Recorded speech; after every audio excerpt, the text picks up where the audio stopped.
मानसी यानी मनु बहुत ही लाड़ प्यार में पली बड़ी एक लौती बेटी थी। उसके पिताजी राजेश अग्रवाल ने उसे उसके 18वें जन्मदिन पर एक महंगा वाला स्मार्टफोन गिफ्ट किया था। बस उसी दिन से मानसी सिर्फ और सिर्फ अपने मोबाइल में ही व्यस्त रहती थी। मानसी का मोबाइल एडिक्शन अब उसकी माँ करुणा को खटकने लगा था। ऑफिस से घर लौटे राजेश से ये बात कहने की करुणा ने फिर से कोशिश की। सुनते हो, आपने खामखा मानसी को ये महंगा वाला मोबाइल गिफ्ट दिया है। क्यों? क्या किया अब मेरी बेटी ने? क्या किया?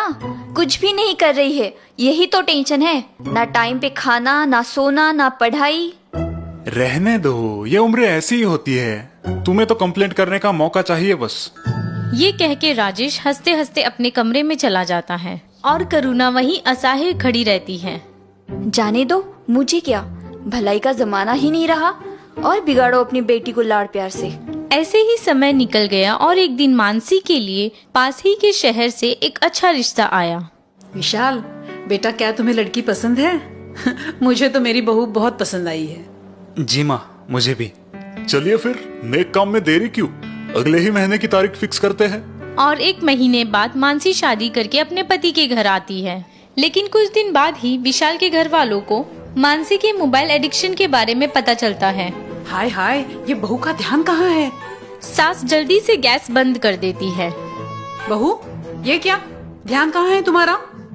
ओह सॉरी माँ जी, मैं जरा बिजी थी, गेम के लास्ट लेवल चल रही थी ना। मानसी सॉरी कह के वहाँ से चली जाती है और सास उलझन में पड़ती है। पता नहीं ये बहू हमेशा वो मोबाइल की मशीन लेके क्या करती रहती है। घर के काम में बिल्कुल ध्यान नहीं देती।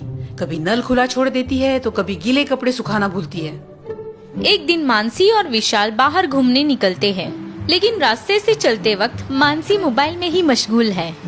मानसी, तुम्हारी कोई भी ऐसी इच्छा हो तो बताओ जिसका तुम हमेशा सपना देखती हो। मानसी का सारा ध्यान मोबाइल में है। उसका जवाब ना आने पर विशाल उसे जोर से पुकारता है। मानसी, मानसी। विशाल की आवाज सुन के मोबाइल में व्यस्त मानसी हड़बड़ा जाती है। ओह हाँ, सॉरी, क्या पूछा आपने?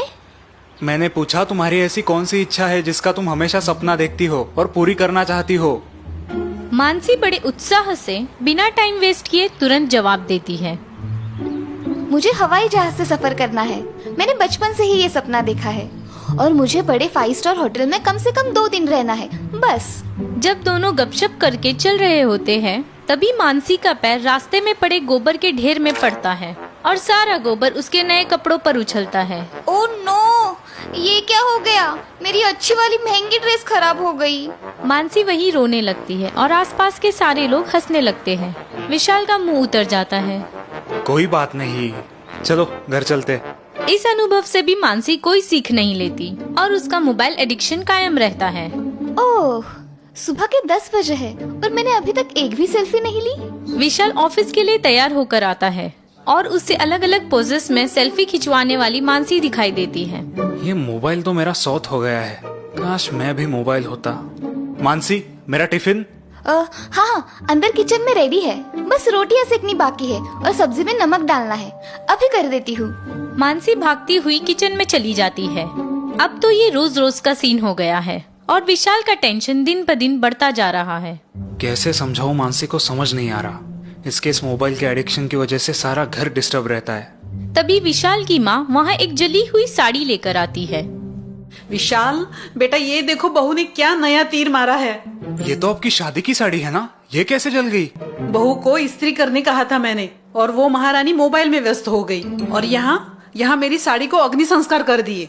ऐसे ही चलता रहा ना तो एक दिन इस घर को भी। माँ प्लीज ऐसा मत बोलिए, मैं समझाता हूँ मानसी को।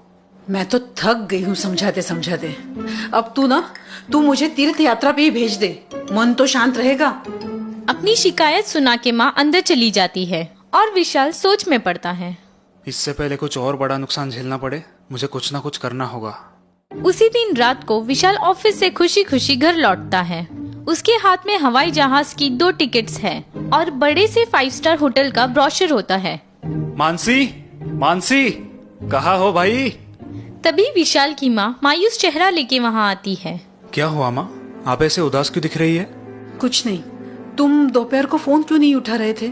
हाँ, मैंने देखे आपके मिस कॉल्स, लेकिन एक मीटिंग में बिजी था और बाद में आपको कॉल करना भूल गया। सब ठीक है ना? ऊपर तुम्हारे कमरे में जाओ, मानसी तुम्हारा इंतजार कर रही है।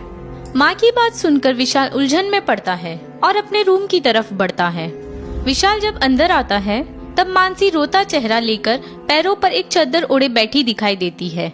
मानसी, ये देखो मैं तुम्हारे लिए क्या सरप्राइज लाया हूँ। जल्द से जल्द अपना सूटकेस पैक करो, हम परसों सुबह की फ्लाइट से मलेशिया जा रहे हैं। विशाल की बात सुन के मानसी रो पड़ती है और विशाल कंफ्यूज हो जाता है। अरे क्या हुआ, तुम रो क्यों रही हो? मैं तो तुम्हारा सपना पूरा कर रहा हूँ जो तुम बचपन से देखती आ रही हो। तब मानसी अपने पैरों पर बिछाई चादर हटाती है और विशाल को झटका लगता है। ओह गॉड, ये सब क्या है? ये फ्रैक्चर कैसे हुआ? मानसी विशाल को पूरी घटना बयां करती है।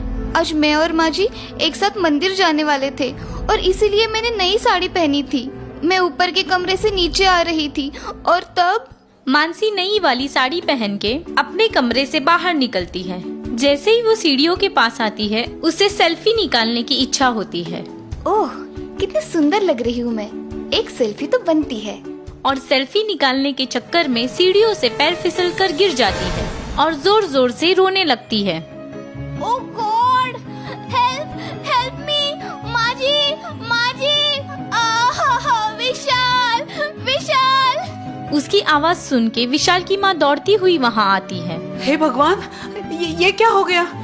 बहू तुम रोना मत, मैं अभी डॉक्टर को बुलाती हूँ। फिर माँ जी ने डॉक्टर को फोन किया, उन्होंने एम्बुलेंस भेज दी और मुझे अस्पताल ले गए। ओह, मुझे माफ करना, यहाँ इतना सब कुछ हुआ और मैं कोई मदद नहीं कर सका।